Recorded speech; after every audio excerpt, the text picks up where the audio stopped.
first Assassin's Creed featured a large, open world where you tried to unravel the mysteries of the Templars in 12th century Jerusalem. It was a very ambitious title, but it did fall short of expectations due to a lot of repetitive gameplay.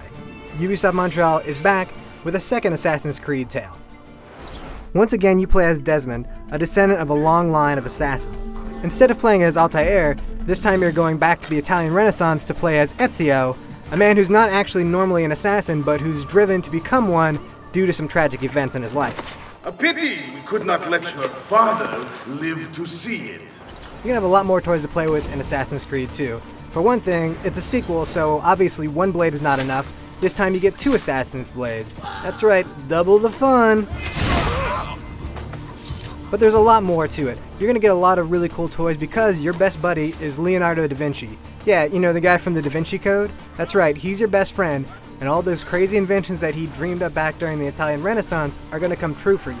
That includes his famed flying machine, which, you know, was only a concept drawing back in the days, but through the magic of video games, you gotta actually experience it and fly it. A lot of the familiar gameplay elements from the first Assassin's Creed are back, but they've all been improved slightly. You're still gonna be able to climb up buildings, run around rooftops, but it's all gotten a little bit more complex, and it starts with the AI. Now in the first Assassin's Creed, you jump in a bale of hay, and you were fine. Now there are guys called Seekers who will actually go out and stab that bale of hay just to see if some guy's inside. The good thing is, when you're in a hiding spot, you can kill guys too. Now combat's also been upgraded.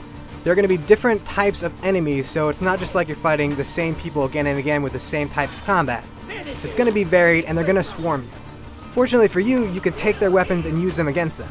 Now, you're still a stealth guy, so you don't want to actually grab like a halberd and kind of run around, you know, rooftops with it, but you can use it for a second just to stab a guy through the gut and take care of him. The best news about Assassin's Creed 2, though, is the fact that they revamped the mission structure. And that is, they took all of the boring, repetitive investigation elements and just threw them all out.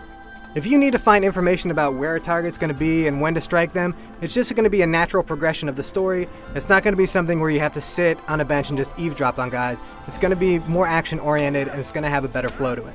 Enough! I yield! I yield! And we know for sure that this game is going to take place at least in Florence and in Venice. And the E3 areas were taking place in Venice. And of course, Venice is famous for its canals. So in Assassin's Creed 2, you're going to have the ability to swim. You're going to be able to get on boats. Hopefully you're going to be able to have epic gondola chases. But more importantly, because it's not set in ancient Jerusalem, the color palette of this game is far more interesting than in Assassin's Creed 1. As you can see, the E3 demo takes place during a festival. There's fireworks going off. There's lovely blues and greens and color actually in the world. And the crowds have a lot more animation and a lot more life to them. They feel more alive. They're not just walking around mindlessly from place to place. They actually have stuff to do now.